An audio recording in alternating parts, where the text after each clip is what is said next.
Radhe Radhe everyone, आप सबका स्वागत है इस पॉडकास्ट में। आज का जो पॉडकास्ट है बहुत ही इंटरेस्टिंग टॉपिक होने जा रहा है और मेरा फेवरेट है और आपका भी फेवरेट है। आज हम बात करेंगे वृंदावन धाम के ऊपर, ब्रज के ऊपर, ब्रज लीलाओं के ऊपर। बहुत ही आनंद आने वाला है, आप एंड तक बने रहिएगा। और जो आज के हमारे गेस्ट हैं वो ब्रजवासी हैं, कथावाचक हैं। उनका नाम है तन्मय कृष्ण जी महाराज। हमें सौभाग्य मिला है उनके साथ पॉडकास्ट करने का। थोड़ी ही देर में वो हमारे साथ आ रहे हैं पॉडकास्ट में। आप एंड तक बने रहिएगा। राधे राधे। राधे राधे। राधे राधे राधे राधे महाराज, राधे। आपका स्वागत है हमारे पॉडकास्ट में। धन्यवाद आपका। आज हमारे बीच में बहुत ही स्पेशल गेस्ट ब्रजवासी जी तने कृष्ण जी महाराज आ चुके हैं। आपका हृदय से स्वागत है। जी। धन्यवाद महाराज जी। जैसे सबसे पहला ब्रजवासी सुन के वो जो खुशी आ जाती है कि ब्रजवासी भगवान को इतने प्रिय क्यों है? क्योंकि भगवान से ब्रजवासी बिना किसी कंडीशन के प्रेम करते हैं। वो उनको फर्क नहीं पड़ता कि जो कन्हैया है वो भगवान है। उनको तो अपना लाला ही दिखता है, उनको अपना सखा दिखता है, उनको अपना हितैषी दिखता है। भगवान में अलग अलग रूपों को वो देखते हैं, पर वो भगवान को भगवान के रूप में नहीं देखते। देखिए, भगवान कृष्ण की लीला की सबसे खास बात यही है कि उन्होंने अपनी भगवान के रूप को बहुत बार दिखाने का प्रयास किया। अब कि मैं भगवान हूँ, चाहे उन्होंने गिरिराज जी को धारण किया हो, चाहे वो छठी के दिन पूतना का वध किया हो। तो इतने बड़े-बड़े काम करने के बावजूद भी ब्रजवासियों को लगता है कि भाई ये तो हमारा लाला ही है, ये भगवान हो ही नहीं सकता।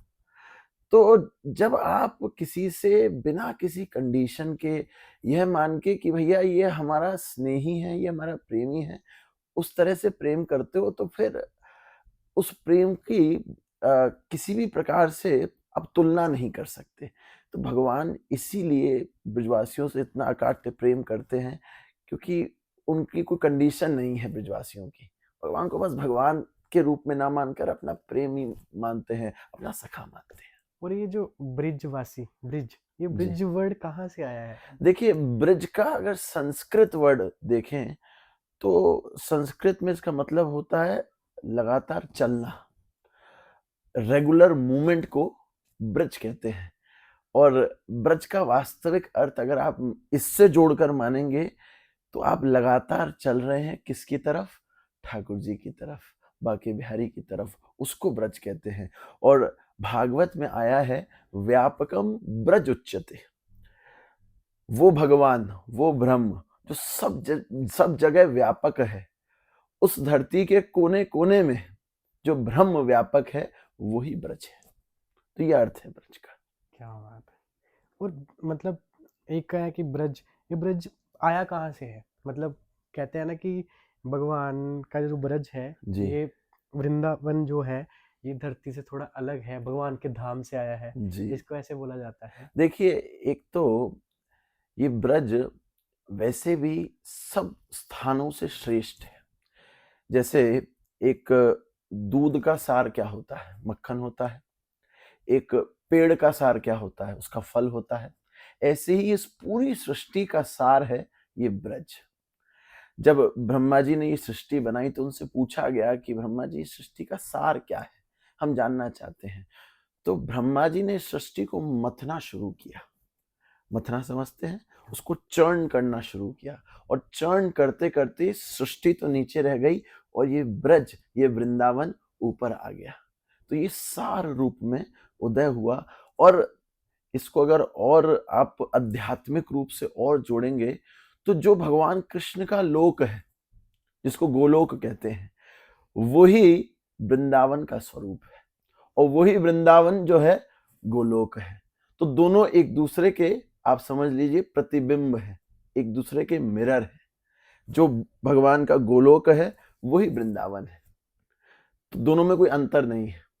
जैसे और आपको इसमें गहराई में हम लेकर जाएं, तो जैसे आपका ये अमृतसर है, ये अमृतसर, ये तो हुआ जो हमको दिख रहा है। ऐसे ही जो ब्रज है जो हमें दिख रहा है, वो है व्यवहारिक ब्रज।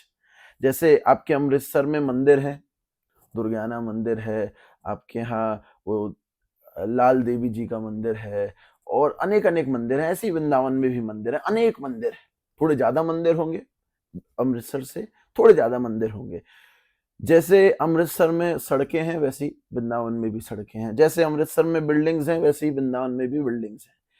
पर ये तो है व्यवहारिक दृष्टि से जो आपको दिख रहा है, पर जो वास्तविक ब्रज है, जो अप्रकट ब्रज है, वो क्या है? जिसमें हमारे कन्हैया आज भी समस्त नित्य लीलाओं को कर रहे हैं, अपने सखाओं के साथ वही बाल लीलाओं को कर रहे हैं, अपने सखाओं के साथ गोपियों के घर में जा जाकर माखन चोरी कर रहे हैं। आज भी हमारे प्रभु उस बंसीवट में उन समस्त गोपियों के साथ रास विहार कर रहे हैं। तो ये लीला नित्य वृंदावन में चल रही है। तो मैंने जैसे कहा कि ये वृंदावन और गोलोक दोनों एक दूसरे के मिरर इमेज है, दोनों में कोई अंतर नहीं है। कोई अंतर नहीं जो तो अंतर आपकी अगर अंतर्दृष्टि से आप जब पाओगे जो वास्तविक वो जो प्रेमा भक्ति जब आप में जाग जाएगी, उसके जागने के बाद आप उस वास्तविक ब्रज को, जो अप्रकट ब्रज है, वो अप्रकट वृंदावन है, उसको आप देख पाओगे। तो हमारे यहाँ के संत, जैसे आप देखते हैं प्रेमानंद जी महाराज, जैसे और भी विनोद बाबा हैं, अनेक अनेक जो संत हैं जो छुपे भी हुए हैं, ऐसे कितने छुपे हुए हैं, वो सब उसी ब्रज के दर्शन करते हैं जो वास्तविक ब्रज है। तो ये अर्थ है ब्रज का। क्या बात है, क्या बात है। और ब्रज में भगवान श्री कृष्ण ने कितना टाइम बिताया? देखिए, अगर ड्यूरेशन की बात करें तो लगभग 11 साल 11 महीने और 11 दिन का एक ही अवधि कहते हैं, जिसमें से शुरुआती जो समय था उनका लगभग 2.5 वर्ष का वो गोकुल में बीता। फिर उसके बाद वो वृंदावन अपनी बाल लीलाओं को करने आए, गोपियों से जो रास विहार हुआ, ये सब वृंदावन लीला में हुआ। फिर वो नंदगांव भी मेरे ठाकुर जी वहां विराजे। फिर 11 महीने और 11 साल 11 महीने 11 दिन के बाद फिर हमारे ठाकुर जी मथुरा में चले गए। और जैसे आपने नंदगांव गोकुल के बारे में बात की, जी जी। तो ये ब्रज के अंदर ही आता है? हाँ जी, हाँ जी, हाँ ये ब्रज जी। के अंदर कितने किलोमीटर के रेडियस? देखिए, ब्रज पूरा जो है वो 84 कोस में फैला हुआ है। एक कोस अगर आज के मापदंडों में, पैरामीटर्स में अगर हम देखें तो एक कोस is equal to 3 kilometres. Okay. तो लगभग 260 किलोमीटर की रेडियस में ये पूरा ब्रज फैला हुआ है। मुझे लगता था 84 किलोमीटर है। नहीं नहीं नहीं, 84 कोस कोस के। है। जी ओके ओके जी। तो काफी बड़ा है। हरियाणा तक ब्रज गया है, एक तरफ राजस्थान की तरफ ब्रज गया है, तो बहुत बड़ा ब्रज है।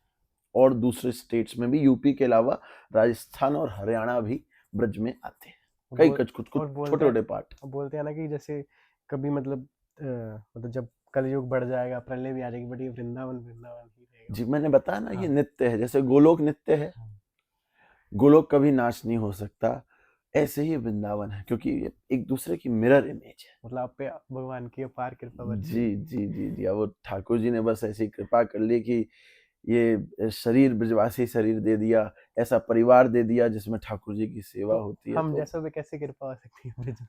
बस आप ठाकुर जी को खूब उनका नाम लीजिए, और उसके साथ साथ देखिए, लोगों की आजकल ये मंशा रहती है कि हम वृंदावन में बस जाएं, पर अगर वृंदावन मन में बस जाएगा तो फिर जीवन अपने आप बदल जाएगा, अपने आप जीवन में ठाकुर जी आ जाएंगे। जब मन में आपके वृंदावन होगा, आप हर समय यह विचार करेंगे कि मैं ठाकुर जी के निकट हूँ, ठाकुर जी मेरे साथ हैं, मैं जो काम कर रहा हूँ मैं ठाकुर जी के लिए कर रहा हूँ, मैं उठ रहा हूँ तो ठाकुर जी के लिए उठ रहा हूँ, मैं अगर स्नान कर रहा हूँ मैं तो ठाकुर जी के लिए कर रहा हूँ, मैं अगर काम पर जा रहा हूँ तो काम से जो धन आ रहा है वो ठाकुर जी की सेवा में मैं लगा रहा हूँ। तो इसी से आप वृंदावन में प्रवेश कर जाएंगे।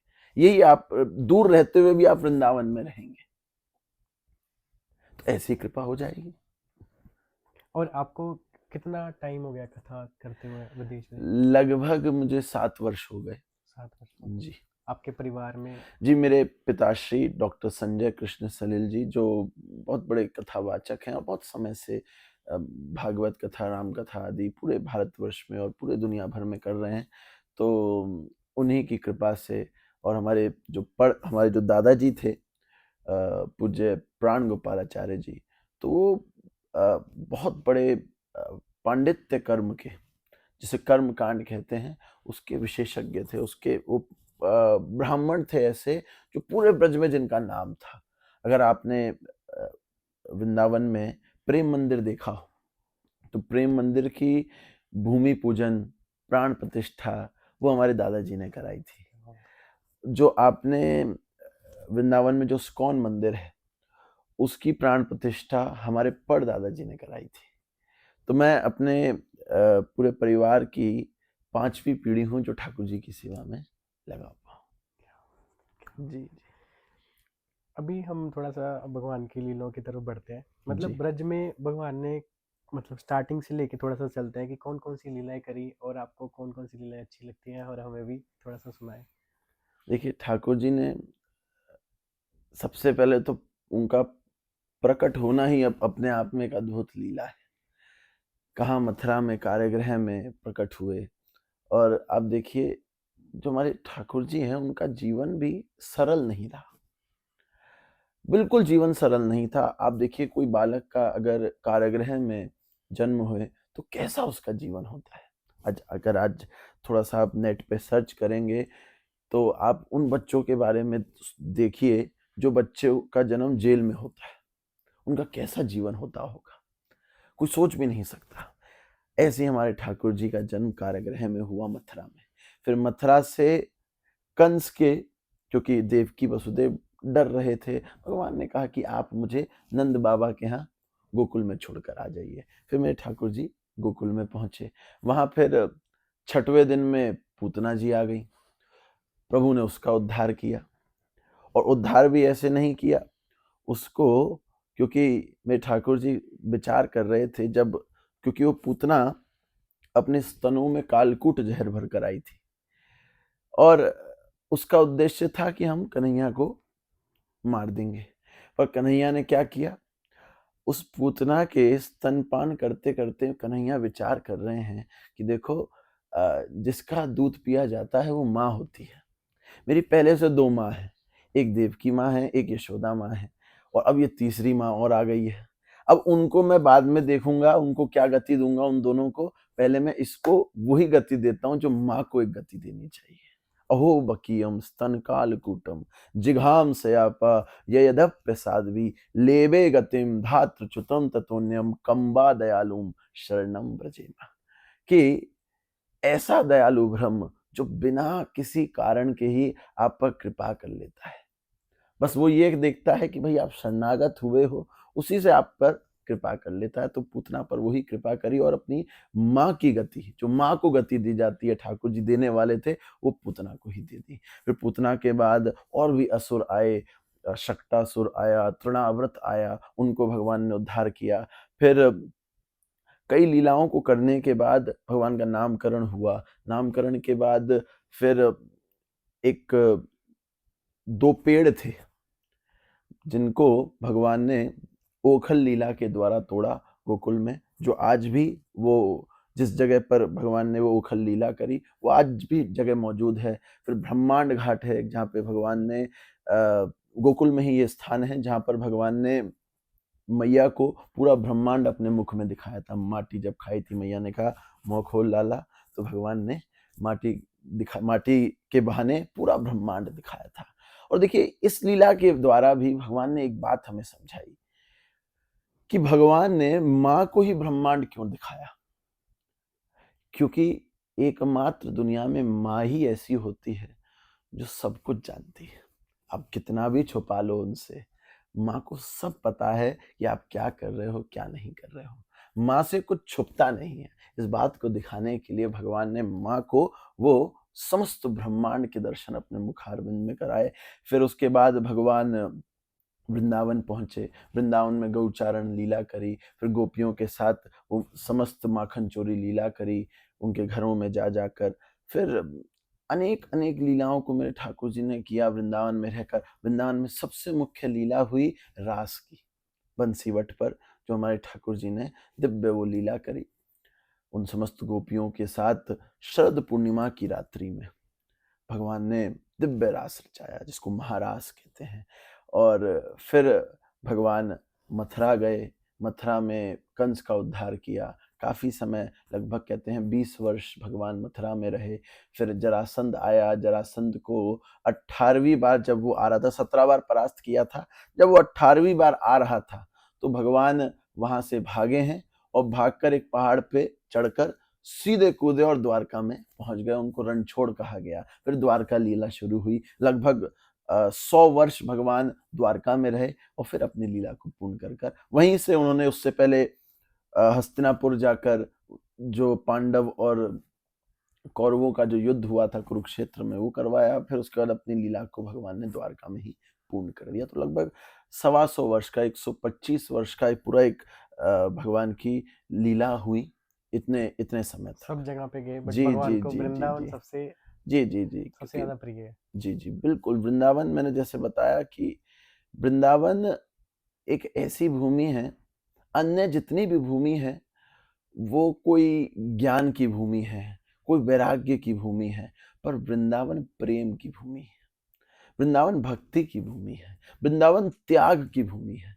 तो भगवान इन्हीं सब गुणों से रीझते हैं, इसलिए भगवान को ये वृंदावन अति प्रिय है। और जहाँ पे देखो, एक और बात है कि जहाँ पर आपने अपना बचपन बिताया हो ना, वो जगह हमेशा आपके हृदय में रहती है। तो भगवान ने अपना बचपन वृंदावन में बिताया है। वो भी इतनी सारी प्रॉब्लम्स जी में। जी जी जी इतनी, मैंने बताया ना, इतनी सारी प्रॉब्लम्स के बाद भी ये कन्हैया की सबसे खास बात है। इतनी सारी प्रॉब्लम, इतनी दौड़ भाग, इसके बीच में भी हमारे कन्हैया ने कभी मुस्कुराना नहीं छोड़ा। और हम लोग सोचते हैं कि बस हम लोग थोड़ी सी प्रॉब्लम जैसी आई उसमें हम विचलित हो जाते हैं, और कन्हैया बताते हैं कि भैया, जो आपको ये जो मुख दिया है, या आपको जो स्माइल दी है, उसको कभी मत छोड़ो, इसको हमेशा बरकरार रखो। और वो कहते हैं ना, हंसते हंसते कट जाएंगे रास्ते, ऐसे ही कट जाएंगे, ठाकुर जी की कृपा होगी तो। क्या बात है। जैसे महाराज जी, बहुत सारे लोग बोलते हैं कि जो ब्रज है और वृंदावन है वो अलग अलग है। जी ऐसा सोचते हैं कि वृंदावन की जो लीला स्थलियाँ हैं वो अलग है, जो ब्रज है वो अलग है। तो जी उसके ऊपर आप कैसे सोचते हैं? देखिए, जैसा मैंने बताया कि ब्रज पूरा 84 कोस में फैला हुआ है, और पूरे ब्रज को आप वृंदावन भी कह सकते हो। वृंदावन और ब्रज में कोई अंतर नहीं है, पर वृंदावन की जो पूरी भूमि है वो केवल और केवल वो 3 कोस की भूमि है, जो एक छोटा सा पार्ट है पूरे ब्रज का, जो अभी हमें दिखता है वृंदावन, जो 3 कोस का दिखता है। मतलब 9 किलोमीटर। 9 किलोमीटर्स का वो पूरी जो रेडियस है, और अब तो और विस्तृत हो गया है और उसका बढ़ाव हो गया है। पर ब्रज जैसा है, ब्रज को आदि वृंदावन भी कहते हैं। ब्रज को आप वृंदावन जैसा ही मानिए, वृंदावन ही ब्रज है और ब्रज ही वृंदावन है, दोनों में कोई ज्यादा दोनों अलग अंतर अलग नहीं है। नहीं। नहीं ऐसा सोचना नहीं है। चाहिए। नहीं सोचना ठीक है। और जैसे ब्रज में मतलब हम एंटर कर रहे हैं, चाहिए तो जी। हमें कैसे ब्रज कोस की यात्रा करनी चाहिए? देखिए, वैसे ये ब्रज 84 कोस की जो यात्रा है, ये 2 तरीके से होती है। एक तो होती है पैदल। तो इस पैदल यात्रा में करीब करीब 45 दिन 40 दिन लग जाते हैं, अगर आप पैदल यात्रा करेंगे। तो उसमें आपको वृंदावन से शुरू करनी है, फिर वो मथुरा होते हुए, फिर और कामवन होते हुए, कोतवन होते हुए, फिर आप वापस वृंदावन आएंगे, जिसमें आपको करीब 40-45 दिन लग जाएंगे। और इसमें होता क्या है कि आप जहाँ रात्रि हो गई वहीं आपको विश्राम करना पड़ेगा, चाहे कोई वन में आपको रुकें, कोई गांव में आप रुकें। वो थोड़ी सी डिफिकल्ट होती है, पर करते हैं, बहुत लोग करते हैं। कार्तिक में अनेक लोग पैदल यात्रा करते हैं, 40-45 दिन लग जाते हैं, पर करते हैं। अधिक मास में बहुत ये 84 कोस की यात्रा होती है। और एक दूसरा जो सरल तरीका होता है यात्रा का, वो होता है गाड़ियों के द्वारा। हमारे आश्रम के द्वारा भी इस यात्रा को निकाला जाता है, जिसमें हम सुबह निकलते हैं बाल भोग लेकर, और सब मंदिरों के दर्शन करते हैं। मंदिरों के दर्शन करने के बाद जो दोपहर का भोजन है, वो आश्रम से ही बनकर जाता है, किसी मंदिर में, किसी आश्रम में वो पाते हैं। फिर शाम तक और दर्शन करते हुए वापस वृंदावन लौट जाते हैं। तो कुछ रूट्स डेडिकेटेड हैं, जैसे एक मथुरा का रूट है, जिसमें मथुरा में कई सारे जो स्थलियां हैं ठाकुर जी की बाल लीला की, वो हम देखते हैं। फिर एक दिन हम गोवर्धन, बरसाने और नंदगांव को ले लेते हैं। एक दिन हम कामवन चले जाते हैं। एक दिन हम शेरगढ़ की तरफ, कोतवन की तरफ, कोसी जिसे कहते हैं, वहां चले जाते हैं। एक दिन हम पीछे अगर आप देखें जो यमुना के दूसरी पल्ली पार है, बेलवन का इलाका है, फिर भांडेर वन है, ऐसी अनेक अनेक वनों में हम लोग जाकर इस पूरी यात्रा को करते हैं और मतलब सुबह जाते हैं और शाम को वापस लौट और जाते वृंदावन से स्टार्ट करनी हैं। हाँ, चाहिए, वृंदावन से शुरू करते हैं। शुरू करता है। जी। और मतलब जैसे ब्रज में देखें कि सीक्वेंस वाइज कौन कौन से स्थान है, जैसे वृंदावन है, नंदगांव है, ऐसे मतलब कितने स्थान है? बहुत हैं, अनेकों स्थान हैं। अब देखिए मुख्य मुख्य अगर स्थान हम देखें तो मैंने अभी बताया कि वृंदावन है, फिर वृंदावन के पास में मथुरा है, मथुरा के पास में गोकुल है, फिर आप मथुरा में वापस आएँ तो आपको दूसरी तरफ आप गोवर्धन पहुँच जाएँगे, गोवर्धन के पास में ही अब बरसाना है, फिर नंदगांव है, फिर आप और थोड़ा फर्दर राजस्थान की तरफ जाएँगे तो आप पहुँच जाएँगे कामवन में, जिस कामवन में चारों तीर्थ हैं, बद्रीनाथ, केदारनाथ, गंगोत्री, यमुनोत्री, जहाँ गया धाम भी है, अनेक-अनेक जो तीर्थ हैं, जिसको कामवन को आदि वृंदावन भी कहते हैं। तो वो कामवन में भी बड़े सुंदर-सुंदर मंदिर हैं और आप कामवन के बाद आप फिर वापस इस तरफ आएँगे टुवर्ड्स अगर आप वृंदावन से दिल्ली की तरफ हाईवे पर जाते हैं तो कई सारे स्थान पड़ते हैं। जैसे एक जैत गाँव पड़ता है, जहाँ पर कालिया नाग का मंदिर है। फिर थोड़ा-सा और आगे जाएँगे तो चौमुआ एक स्थान पड़ेगा, जहाँ पे ब्रह्मा जी की भूमि है। फिर आप थोड़ा और आगे जाएँगे तो एक कोतवन नामक जहाँ पे ठाकुर जी ने लीला करी थी गौचारण, वो स्थान पहुँच जाएगा। फिर आप शेरगढ़ की तरफ जाएँगे, वहीं से कोतवन से शेरगढ़ की तरफ रास्ता है। उधर अनेक-अनेक स्थली है जैसे ऐचा दाऊ जी है, खेलन बिहारी है, बचवन बिहारी है और बिहार वन ये है। तो हमने सुना ही नहीं जी, जी, किसी। जी। तो ऐसे बड़े-बड़े सुंदर-सुंदर वो भी स्थान हैं, आप वहाँ भी दर्शन कर सकते हैं। तो अनेक-अनेक स्थान हैं, उसके लिए आपको थोड़ा समय देना पड़ेगा। केवल वृंदावन तक ही क्योंकि ब्रज को अगर वास्तविक देखना है तो वृंदावन के अलावा भी बहुत विस्तृत ब्रज है। बहुत कुछ है ब्रज में देखने के लिए, तो उसके लिए थोड़ा समय लगता है। एक दिन आए और सैटरडे संडे का आजकल विषय बन गया है, वीकेंड का विषय जो केवल एक बस चाट पकौड़ी खाई, बस बिहारी जी के दर्शन कर लिए, वो भी क्योंकि इतने दूर आए हैं तो बिहारी जी दर्शन कर लो, प्रेम मंदिर दर्शन कर लो, फिर चले जाओ। बस वृंदावन इधर तक सीमित नहीं है और भी पूरा वृंदावन जो पूरा ब्रज है, बहुत विस्तृत है, बहुत बड़ा है।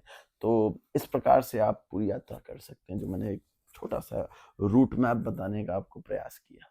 नहीं, जैसे इसमें मतलब एक चटपटा सा क्वेश्चन मेरा है जी। कि जैसे जब भगवान आए होंगे तब भगवान इतना मतलब कैसे कवर करते होंगे, तब तो कुछ भी नहीं होता होगा, तो जी, जी, भगवान जी, कैसे जी, तो जाते होंगे? बहुत समय लगता था भगवान को।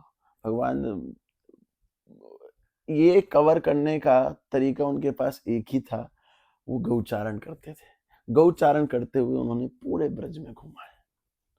पूरे ब्रज में गौचारण करते हुए वो घूमते थे। तो उसी से उन्होंने सब कुछ कवर कर लिया। इसलिए आप इसके फिर भगवान के आपको कई जगह चरण चिन्ह भी दिखेंगे। जिसको हमारे ब्रज में 2-3 जगह है चरण पहाड़ी के नाम से। एक कामवन में है, एक नंदगाँव में क चरण पहाड़ी है जहाँ पे ठाकुर जी के चरण चिन्ह मौजूद हैं। एक बरसाने में बड़ा सुंदर स्थान है जहाँ भगवान समस्त अपने सखाओं के साथ भोजन किया करते थे। फिर एक भोजन थाली कर एक स्थान कामवन में भी है, जहाँ पर आज भी वो भोजन थाली जिसमें ठाकुर जी ने प्रसाद पाया था, वो आज भी वहाँ मौजूद है। तो ठाकुर जी गौचारण के बहाने उन्होंने वो सारी लीलाएँ करी। और अगर गिरिराज जी जैसे हैं, गिरिराज जी भगवान गौचारण करते हुए पहुँचे, पर गिरिराज जी की महत्वता इसलिए आगे बढ़ गई क्योंकि भगवान ने उसको अपनी वामांग की कनिष्ठ उंगली के आगे नाखून के अग्रभाग से 7 दिन तक उठाया था। तो इसलिए वो गिरिराज जी में उधर लीला करी। तो ऐसी सब जगह अद्भुत-अद्भुत लीलाओं को मेरे ठाकुर जी ने किया है। और मैंने ऐसे सुना भी है कि जब भगवान ऐसे गोचरण करते थे, जब लीला जी। करते थे, तो सब जगहें उनकी योग माया से सब एक इकट्ठा हो जाता था, ऐसा सुनने में है कि ऐसा ऐसा है रियलिटी में नहीं कि सब सब चीजें पास पास में हो जाती थी ऐसे? हाँ, अब ये भी आप कह सकते हैं पर ये ये ठीक है पर आज के समय में लोग इसको मानेंगे नहीं नहीं मानेंगे। कि भाई इकट्ठा कैसे हो सकता है। हम्म। तो हम तो इसको यही बताते हैं लोगों को कि भाई देखिए भगवान के लिए सब चीज़ सहज है। उनके लिए कहीं भी पहुँच पाना बड़ा सहज है। वो एक कदम रखें तो भाई पूरी पृथ्वी को पार कर सकते हैं। तो उनके लिए ब्रज में घूमना, विचरण करना बड़ा सहज है, बड़ा आसान है उनके लिए। पर वो हमारे लिए, हम लोगों को इन सब लीलाओं के दर्शन हो सके, इन सब भूमियों के दर्शन हो सके, इन सब स्थलियों के दर्शन हो सके, इसलिए उन्होंने वो सब लीला करी। उनके लिए तो बड़ी सहजता है। वो आप सही कह रहे हैं कि भाई वो तुरंत तुमको योग माया के द्वारा तुरंत सब स्थानों को पास में बुला सकते हैं। पर वास्तविकता यही है कि भाई ठाकुर जी सब जगह, हम तो यही भक्तों को बुद्धि रखनी चाहिए, मति रखनी चाहिए कि भगवान सब जगह विचरण करते हैं। सब जगह उन्होंने विचरण किया है और आज भी कर रहे हैं। जैसा मैंने कहा कि भाई वृंदावन में नित्य ठाकुर लीला कर रहा है। वो लीला रुक नहीं रही है, वो अनंत लीला है, वो हमेशा चलेगी। और जैसे आपने बोला कि ठाकुर लीला कर रहा है, जैसे जी आप लाला के रूप में मानते हैं जी भगवान को, जी ब्रजवासियों का सबका अलग अलग भाव है, जी तो हम जैसे लोगों को वैसे भाव में मानना चाहिए या नहीं मानना चाहिए? बिल्कुल मानना चाहिए। देखिए, ठाकुर जी से किसी ना किसी ये न केन उपाय न आपको संबंध जोड़ना पड़ेगा। अब हम ब्रजवासियों ने अनेक अनेक संबंध जोड़े हैं। कोई सखा मानता है, कोई अपना पुत्र भी मानता है, कोई अपना भाई मानता है। भगवान भी तो मानते हैं जी, जी, ना। भगवान भी मानते हैं। वो ब्रजवासियों को स्पेशल मानते वो हैं। दोनों साइड से चलता है। वो दोनों साइड से चलता है। तो हर किसी व्यक्ति को देखिए भगवान तो है ही है, पर एक संबंध अगर जुड़ जाएगा तो अपनत्व आ जाता है, वो अपनापन आ जाता है। तो इसलिए एक संबंध जरूर बनाना चाहिए, चाहे कैसा भी संबंध बनाए, दूर का बनाए, पास का बनाए, पर संबंध अवश्य बनाए ठाकुर जी से। उससे अपनत्व आएगा, उससे प्रेम बढ़ेगा, उससे अनुराग बढ़ेगा ठाकुर जी के लिए। ब्रज की बात चल रही है, आप कोई कैसी लीला बताएं जिससे मतलब भाव मतलब भगवान के लिए आए अच्छे से, हम मतलब वृंदावन जब भी जाएं तो उस भाव से जाएं, कि ना कि हम चाट पकौड़ी खाने जा रहे हैं, ऐसे घूमने जा रहे हैं। मैंने बताया कि वृंदावन में आज भी ठाकुर जी सारी लीलाओं को कर रहे हैं। ऐसे अनेक स्थान हैं जहाँ आज भी लगता है कि ठाकुर जी यहाँ मौजूद हैं। जैसे एक स्थान है भांडेर वन के पास में बंसीवट। उस स्थान पर एक वृक्ष है। उस वृक्ष के पास आप जाएंगे और अपने कान को लगाएंगे। अगर आपका भाव शुद्ध होगा, अगर आप वास्तविक में आपके अंदर थोड़ी सी भी प्रेम होगा ठाकुर जी के प्रति, तो आपको उस स्थान पर कुछ ना कुछ ध्वनि सुनाई देगी। अपना कान आप जब उस वृक्ष में लगाएंगे, जैसे आपको कभी घुंघरू की आवाज आ सकती है, कभी आपको बंसी की आवाज आ सकती है, तो वो तभी आएगी जब आप ठाकुर जी के लिए अपने हृदय में प्रेम भक्ति लेकर आएंगे। मैंने ये बार बार मैं अपने कथाओं के द्वारा बताता हूँ कि हम ठाकुर जी को कई सारी कंडीशन के साथ प्रेम करते हैं। हम कहते हैं भगवान हमें ये दिला दो, हमें ये चाहिए, हमें वो चाहिए। भगवान से कुछ मांगो मत, भगवान से केवल भगवान को मांगो। अगर इस भाव से आ रहे हो कि ठाकुर जी हमें आप चाहिए, तो एक ना एक दिन वृंदावन में आपको ठाकुर जी कहीं ना कहीं दर्शन अवश्य देंगे।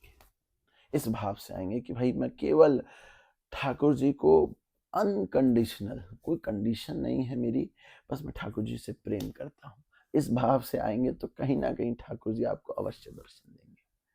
और हम ऐसे वृंदावन या ब्रज में आ रहे हैं, जी तो हमें किन किन चीज़ों का ध्यान रखना चाहिए कि जी जो हमसे गलतियां ना हो वहाँ जाके? देखिए, एक तो सबसे ज्यादा गलतियां ये करते हैं कि ब्रज में जाकर लोग गंदगी मचाते हैं। गंदगी हर तरीके से हो सकती है। एक तो जो आप लिटरिंग करते हैं, जो आप चीज़ों को फेंकते हैं इधर उधर, वो गलत है। हमारे संत तो यह तक कहते हैं भैया ब्रज में जाओ तो भैया थूकना भी नहीं चाहिए सड़क पे जाकर, क्योंकि वो थूक भी अगर किसी के चरणों में पड़ेगा, किसी भक्त के चरणों में पड़ेगा, तो आपको पाप लग सकता है। तो फिर जब आप थूक तक नहीं सकते, तो जरा विचार करो कि कोई और गलत काम तो सोच भी नहीं सकते। तो बस शुद्ध भाव से जाओ, शुद्ध आचरण से जाओ और शुद्ध मन से जाओ। जब आपका भाव तीर्थ में शुद्ध रहेगा, तो जो जो भी तीर्थ हो, जो भी धाम हो, उसमें आपको जो भी उधर निवास करते हैं देवी देवता, वो फल अवश्य देंगे। पर भाव शुद्ध होना चाहिए। आप शुद्ध भाव से जाएँ, ये नहीं जाएँ कि भैया यहाँ से मुझे कुछ मिलेगा, यहाँ से मुझे ठाकुर जी मिले, इस भाव से जाएँ तो आपको अवश्य वो सबसे सुंदर भाव है और वो सबसे सुशील भाव है। उससे उत्तम कोई और भाव नहीं हो सकता। और हमें ब्रजवासियों के प्रति कैसा भाव रखना चाहिए? क्योंकि लोग वहाँ जाके बहुत सारे ब्रजवासियों की निंदा चुगली करते हैं, जी, क्योंकि वो थोड़ा-सा गुस्से में आ जाते हैं। उनका अपना-अपना स्वभाव है, बट जी। फिर भी वो ऐसे उनको गुस्से में बोल देते हैं कुछ भी, तो उससे हमें कैसे बचना चाहिए सबको? देखिए, ब्रजवासियों में एक अलग अल्लड़पन है और वो अल्लड़पन इसीलिए है कि भैया वो ठाकुर जी में। ठाकुर जी वहाँ विद्यमान हैं और उनके वो सब कुछ है। और जब ठाकुर जी का कोई इतना निकट होता है, तो उसके लिए हमें हमेशा सद्भाव ही रखना चाहिए। चाहे ब्रजवासी आपको धुतकार तक दे, चाहे आपसे गाली भी आपको दे दे, चाहे आपसे कुछ भी कहे, उसको भी आशीर्वाद समझना चाहिए। ये मान के चलना चाहिए कि ठाकुर जी के मुख से ये सब चीज़ें निकल रही हैं। ऐसा मान के चलिए और बिल्कुल गलत भाव मैंने कहा ना कि वृंदावन में प्रवेश करते ही सब नेगेटिविटी को आप भूल जाइए। कोई नेगेटिव विचार ना आए, कोई गलत भावना ना आए किसी के विषय में भी, चाहे ब्रजवासी हों, चाहे वहाँ पे आने वाले कोई और श्रद्धालु हों, किसी के विषय में हम कुछ गलत ना सोचें। ब्रजवासी तो हैं ही भैया, ब्रजवासी ठाकुर जी के प्राण धन हैं। उनसे बढ़कर ठाकुर जी के लिए कुछ और नहीं है। तो जब ठाकुर जी जिससे प्रेम करते हैं तो हमें भी अपने आप स्वाभाविक रूप से उनसे प्रेम जो करना हम उनका चाहिए। गुस्सा समझ लेते हैं कि जी, उनको जी। मान है उस चीज़ में, जी, हम तो जी, गुस्सा जी। समझ लेते हाँ हैं। जी, हाँ जी, हाँ जी। क्या बात है! जैसे महाराज जी आपने बताया कि जो सारे तीर्थ हैं, वो वृंदावन में बसते हैं, जी, वो कौन-सी जगह पे आते हैं? जी। ये कामवन करके एक जगह है जहाँ पे ये तीर्थ हैं। मतलब जो प्राचीन जिसको वृंदावन कहते हैं, आदि वृंदावन जिसे कहते हैं। फिर ये कथा बड़ी अद्भुत है कि जब भगवान के जो माता-पिता हैं, नंद बाबा और नंद रानी, इनके यहाँ जब कोई संतान नहीं थी, तो उन्होंने संतान हो जाएगी तो ऐसे हम लोग मन्नत माँगते हैं ना, कि भई फलाना काम हमारा हो जाएगा तो फलानी देवी के यहाँ हम भोग लगाएँगे, फलानी देवी के हम दर्शन करने जाएँगे, यहाँ जाएँगे, वो जाएँगे। ऐसे ही नंद बाबा और नंद रानी ने मन्नत माँगी कि अगर हमारे यहाँ संतान हो जाएगी, तो हम सारे तीर्थों की यात्रा करेंगे। जितने भी भारतवर्ष में तीर्थ हैं, उनकी यात्रा करेंगे। फिर भगवान आए, कृपा हुई, ठाकुर जी वहाँ आए, उनके घर पर आए और अब देखिए जब हम आज ही के समय में देखते हैं बच्चे अगर किसी घर में बच्चा आता है, तो स्वाभाविक रूप से आदमी भूल जाता है, कोई भी चीज़ भूल जाएगा। भैया इतनी खुशी होती है बच्चे की और यहाँ तो हमारे ठाकुर जी जिनके यहाँ पधारे हों, हैं? जो आनंद सिंधु सुख राशि, सीकरते त्रैलोक सुपासी। जो हमारे ठाकुर जी आनंद के सिंधु हैं, आनंद के सागर हैं। और अगर आप लोग देखें कि हमारे जीवन में जो सुख आते हैं, वो कैसे आते हैं? हमारे प्रभु सीख का टुकड़ा, जो छोटा-सा लकड़ी का टुकड़ा है, उसको उस आनंद के सिंधु में ऐसे डुबोते हैं, उस सागर में डुबोते हैं और हमारे ऊपर ऐसे छिड़क देते हैं। इतने छिड़कने मात्र से ही हमारे जीवन में खुशियाँ आ जाती हैं, आनंद आ जाते हैं। जब आप सोचो वो छींट ही हमारे जीवन में आनंद ला देती है, वो आनंद का सिंधु अगर हमें मिल जाए, तो कितना आनंद का सागर हमें मिल जाएगा, क्या-क्या हमें मिल जाएगा, उसकी कोई सीमा नहीं रहेगी। जैसे सागर अनंत है, तो आनंद की सीमा भी अनंत हो जाएगी। तो ऐसे आनंद के सिंधु ठाकुर जी हमारे नंद बाबा के यहाँ पधारे, तो वो भूल गए अपनी मन्नत। जब 10 वर्ष करीब हो गए, तो उनको याद आई, अरे! हमने तो मन्नत माँगी थी। कन्हैया ते कही कि लाला हमने तो तेरे हैवे पर मन्नत मांगी थी कि हम सारे तीर्थन के दर्शन करवे जाएंगे, अब तू हमें लेके चल। तो कन्हैया कहते हैं बाबा, ये जो 90 साल की तुम्हारी उम्र है, या में तीर्थाटन ना करें, या में तुम माला सटकाते हैं, या में तो ठाकुर जी का नाम लिया जाता है।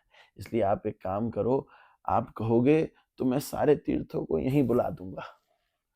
तो नंद बाबा कहते हैं तू ऐसो कर सके? बोलता हाँ बाबा मैं ऐसो कर सकूं। अच्छा तू कैसे करेगो? क्या है ना बाबा, मैं विष्णु भगवान को जानता हूँ, उनसे मेरी सेटिंग है, तो हुँ। उनसे मैं कहूँगा तो सारे तीर्थ यहीं पर आ जाएंगे। तो भगवान ने बड़े ही विनोद भाव से अ, नंद बाबा नंदरानी की बात मानी और सारे तीर्थों को आदेश दिया कि आप आओ और हमारे बाबा को और हमारी मैया को दर्शन दो। तो सारे तीर्थ आकाश मार्ग में आए और नंद बाबा नंदरानी ने उनके दर्शन किए। अब सारे तीर्थों के मन में ये चल रहा था कि देखो इतने दूर आए हैं और ठाकुर जी का ये निज धाम है, ठाकुर जी का ये घर है, यहाँ हमें कुछ एक कोना मिल जाए। भाई वृंदावन का, ब्रज का वास सबसे उत्तम माना गया है। जैसे धाम है, जैसे तीर्थ है, इसमें थोड़ा सा डिफरेंस होता है। धाम में होता है महिमा दर्शन करने की। जैसे बैद्यनाथ एक धाम है जहाँ पे आप महादेव के दर्शन करने जाते हो। जैसे द्वारका एक धाम है जहाँ पे आप द्वारकाधीश के दर्शन करने जाते हो। ऐसे ही तीर्थ क्या है, वहां पे महिमा होती है स्नान करने की। जैसे मानसरोवर एक तीर्थ है, जैसे हरिद्वार एक तीर्थ है, ऋषिकेश एक तीर्थ है जहाँ पे स्नान करने की महिमा है। पर हमारे ब्रज में महिमा है वास की, कि भाई वृंदावन में वास मिल जाए, उससे बढ़कर कुछ जीवन में हो नहीं सकता। तो ये सारे तीर्थ भी चाहते हैं कि भाई हम वृंदावन में एक एक कोना भी हमें मिल जाए, इस ब्रज में हमें एक कोना भी मिल जाए, उतना ही बहुत होगा। तो मन में ये बात चल रही थी तीर्थों की और भगवान समझ गए कि भाई तीर्थ चाहते हैं कि यहीं बसना। तो भगवान ने उन तीर्थों को आदेश दिया कि आप एक काम करिए, एक रूप से आप अपने अपने लोक में चले जाइए, जहां जहां से आप आए वापस चले जाइए और एक रूप से इस ब्रज के कोने कोने में जाकर बस जाइए। तो उसी क्षण वो सारे तीर्थ एक रूप से तो अपने अपने अपने धाम में पहुंच गए और एक रूप से ब्रज के कोने कोने में फैल गए। तो तभी से इस पूरे सारे के सारे तीर्थों की यात्रा को ही 84 कोस की यात्रा कहते हैं। ये 84 कोस ही क्यों है? क्योंकि ये जीवात्मा 84 लाख योनियों में फंसी हुई है। जो पुनरपि जननम पुनरपि मरणम का जो एक वो विशियस साइकिल है, वो जो एक नेवर एंडिंग एक जो चक्र है, उसमें हम लोग फंसे हुए हैं। बार बार जन्म लेना, फिर मृत्यु करना, फिर कोई योनि में पैदा होना, फिर मरना, ये बार बार चलता रहता है। तो कहते हैं भैया जो 84 कोस की इस पूरे ब्रज की यात्रा जो कर लेता है, उसको फिर दोबारा इस 84 के फेर में नहीं पड़ना पड़ता। ऐसा ये दिव्य ब्रज है जहाँ की यात्रा ही अपने आप में उत्तम उत्तम है। धाम से भी ऊपर। जी जी जी जी, धाम से भी ऊपर है। क्या बात है, मतलब मन कर रहा है कि आप बोलते रहो, मैं सुनता रहूं, जी जी इतना जी जी। आनंद आ रहा है। महाराज जी, आपकी तरफ से सबके लिए कोई एक लेसन। देखिए, लेसन मैं यही देना चाहूँगा कि हम लोग जो इतने कंफ्यूज रहते हैं कि किसकी पूजा करें, किसको माने, मैं कहता हूँ कि भैया एक ठाकुर जी को मानो। अगर आप भगवान शंकर में आपकी श्रद्धा है तो भगवान शंकर को मानो। और अगर आप किसी और देवी देवता के यहाँ जा रहे हो, अगर आप बिहारी जी की भी दर्शन करने जा रहे हो, तो बिहारी जी से यही बोलो कि मुझे भगवान शंकर की भक्ति मिल जाए। एक ही में अपनी बुद्धि लगाओ। और अगर आप इस तरह से बुद्धि लगाओगे तो आपका जीवन बड़ा सरल होगा और एक एक ही पाथ पर आप चलने का काम करोगे।